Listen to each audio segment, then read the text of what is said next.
This module focuses on consideration. As we discussed in Module 2, Restatement Section 17 says that in order for there to be an enforceable contract, there must be a bargain in which there is a manifestation of mutual assent to the exchange and a consideration. In this unit, we are going to look at the concept of consideration. Section 71, subsections 1 and 2 give us a definition of consideration.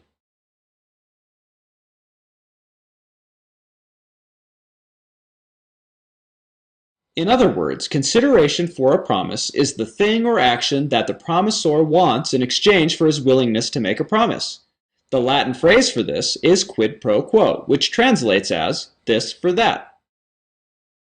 Understand that in almost all commercial contracts, consideration is not an issue. Almost all commercial contracts involve a promise to pay money in exchange for a promise to provide goods or services, or both. So if I promise to sell you my bike for $300, the consideration for my promise to sell my bike to you is your return promise to give me $300. And the consideration for your promise to pay me $300 is my return promise to sell you the bike, money for goods. Similarly, I can promise to pay you $30,000 if you design my house. The consideration for my promise to pay you $30,000 is your return promise to design my house. And the consideration for your promise to design my house is my return promise to pay you $30,000, money for services. As we saw in Module 7 on unilateral contracts, less frequently, we see contracts where one side promises to pay money in exchange for the other side performing some act. So for example, in the classic unilateral contract involving a reward, I promise to pay $500 to the person who finds my lost dog. The consideration for my promise to pay $500 is the act or performance of finding my dog. I'm not interested in your promise to find my dog. If you do find my dog, that both serves as your acceptance of my offer and functions as the consideration for my promise. At that point, we have an enforceable contract. So why do we need consideration? What is the function of the requirement for consideration? Basically, the requirement of consideration functions to distinguish contract, meaning a legally enforceable promise, from a promise to make a gift, sometimes called a donative promise. And why do we need to distinguish between these two kinds of promises? Under classical contract doctrine, a promise to make a gift is not a legally enforceable promise. The person promising to make a gift is free to change her mind at any time up until the gift is completed. Although later in the course we will find that some gift promises become enforceable under the doctrine of promissory estoppel or reliance. So the requirement of consideration is how classical contract doctrine distinguishes between promises that are legally enforceable and promises that are not. In the context of intrafamilial promises, that is, promises between family members such as parents and children or uncles and nephews, it can sometimes be difficult to distinguish unenforceable gift promises from contracts. Family members can and do contract with one another. A brother may sell his house to his sister, or a mother may hire her son to landscape her yard. But family members also often promise to do things for one another just because they're family. Or even more problematic, family members may make reciprocal gifts to one another. And in such cases, it can be tricky to distinguish a bargain for contract from a promise to make a gift. In older cases from the 19th century, often involving family members, you will see another definition of consideration. A promise has consideration when the transaction involves a benefit to the promisor or a detriment to the promisee. This definition, however, proved to be unsatisfactory because courts got distracted by deciding what was a benefit and what was a detriment.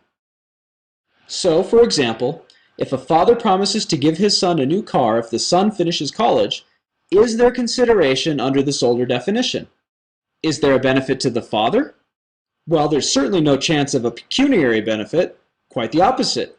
Does the pride or relief he will get from his son being a college graduate count? Probably not. Well, then is there a detriment to the son?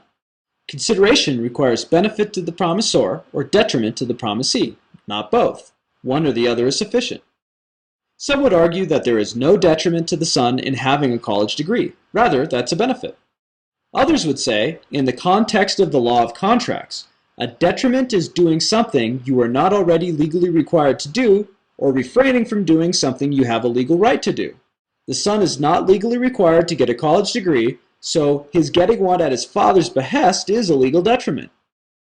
Moreover, having concluded that getting a college degree constitutes a legal detriment, we are not done with our analysis.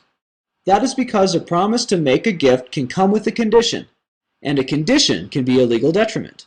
So we could think of the father saying, "I promise to make you a gift of a new car, provided that you finish your degree." Finishing his degree is something the son is not legally required to do, and so it's a detriment. But that detriment is not a consideration, rather it's a condition to a gift. Williston, the drafter of the first restatement, used what has become to be a famous hypothetical to illustrate this difference. The hypothetical has become to be called Williston's tramp, and this, roughly paraphrased, is what he said. Suppose a rich man says to a tramp, "If you walk around to the corner to the clothing store, I will buy you a coat." Is walking around the corner a detriment? Yes, because it's something the tramp, the promisee, is not legally required to do. Is that detriment consideration, though, or is it a condition to a gift? Most agree that the tramp's walking around the corner is the condition to a gift. The reasons people come to this conclusion vary, however. Some would argue that walking around the corner is a condition to a gift, because in order for the coat to fit the tramp, he had to go to the store and try it on. By this line of argument, we can distinguish between detriments that are consideration and detriments that are conditioned to gifts by asking whether the thing, the detriment, is something that is a necessary precondition to receiving the gift, analogous to someone saying, "Put out your hand so I can give you this money." Putting out the hand is a detriment, you're not legally required to do it, but it is what one has to do in order for someone else to hand you the money. Others would argue that this is an inadequate distinction. They would point out that when the father promises to give his son the gift of a car, provided that son graduates, graduating isn't a necessary precondition. The father could give the gift of a car without the son graduating. Others would agree that walking around the corner is a condition to a gift, but the reason would be because of the context. There is no benefit to the rich man other than feeling good for having done a good deed, sometimes called warm fuzzies and generally understood not to be consideration, so we are left with the rich man conveying something of value to a homeless beggar. And our contextual understanding of that situation is that the rich man is being charitable and giving a gift to the poor man. These folks would conclude that in this situation there's no bargaining behavior occurring. They would say there's no bargain for consideration, and remember from the second module that bargaining is not the same as dickering. By the way, a student once proposed a variation on Williston's tramp that would suggest the walking around the corner was a bargain for consideration. Professor 3D swears she's not making this up. The student said, what if the tramp walked with a limp? And what if the rich man got some sort of perverted thrill from watching people with limps walk?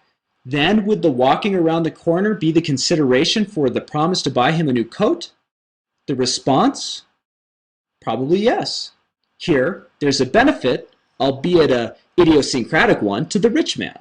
This would be no different than paying an entrance fee as the consideration for being able to watch exotic dancers. So, to return to our hypothetical with the father, the car, and the maybe graduating son. If a court were to focus on the context, family, father with a ne'er-do-well son, it would tend to suggest no bargaining, but rather a conditional gift. This despite the fact that there is a legal detriment to the son. A court could, however, focus on the fact of reciprocal inducement. That is, the father makes the promise to induce the son to graduate, and the son, apparently unlikely to do so on his own, graduates in order to get the car, and decide that this is bargaining, albeit in a non-economic context. With these close cases, you can't say for sure. So let's review this distinction between gift promises and contracts with an example from real life. When Professor 3D was 8 years old, her family moved, and for the first time she had to share a room with her younger sister. She soon decided she didn't like this. The sister was always getting into her stuff. So she asked her father for her own room, repeatedly. Eventually he said, "If you don't ask me again, I promise you'll get your own room when you are 12. So for 4 years she didn't bring up the subject.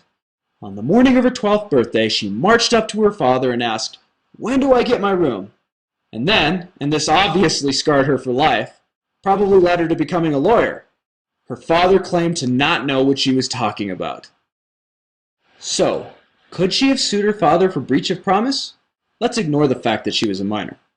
We could approach that question from a sociological perspective and say that it's not a good idea to establish the precedent that kids can sue their parents for reneging on their promises concerning family governance. But classical contract would take this approach. It would ask, was there consideration for the father's promise? Or was it a gift promise? There was certainly a detriment. She was not legally required to keep her mouth shut. Arguably, there was even a benefit to the father, 4 years of not being pestered. The daughter would argue that there was consideration, a promise in exchange for performance. The father would no doubt respond that the not asking was a condition to a gift. As it was a gift promise, he was free to change his mind at any time before actually tendering the gift. And that's what he did. Was there bargaining? That is, were they exchanging 4 years' silence for the cost of building a new room? Or in context, are we looking at something that we should understand is not about bargaining? Professor Threedy thinks that a court would be unlikely to find consideration. Professor Kogan, a father himself, thinks a court would find the argument that her father was bargaining for silence to be compelling. What do you think? Factually, issues regarding whether something is bargained for consideration or a condition to a gift most often arise in the context of family transactions, but not always. Here's an example of the problem in a commercial context. It's the 1930s, and there's a depression going on. A movie theater holds a drawing and promises a gift certificate to the person whose name is drawn from a bowl at the start of the 8 p.m. movie, provided that the person claims the gift within 60 seconds of their name being called. A woman and her husband have entered their names in the drawing, and are standing in the lobby when the drawing occurs. The husband's name is drawn, but the movie theater refuses to give him the prize. Now, there was a factual question of whether or not he responded within 60 seconds, and a jury found that he had. The legal question on appeal was whether the promise of the gift certificate was a promise to make a gift conditioned on claiming it within the time frame, in which case the movie theater was free to change its mind before the gift was completed. Or was there consideration for the promise of the certificate? How would you decide the question? The court concluded there was consideration. It considered two factors. First, the court found that there was a benefit to the promisor, the movie theater, in the publicity generated by the drawing and the buzz created by large crowds at the theaters. Second, the fact that the promisor was a commercial actor suggested that this was a bargaining context. To summarize, in situations where there is an economic benefit to the promisor, whether it be getting $300 cash in hand, the return of lost property, or publicity, it is likely a court will find consideration for the promise. Let me repeat a point I made at the beginning. In almost all commercial transactions, consideration is not an issue. There is always consideration where there is a promise to pay money in exchange for a promise to provide goods or services, or both, and almost all commercial transactions can be characterized in one of those ways.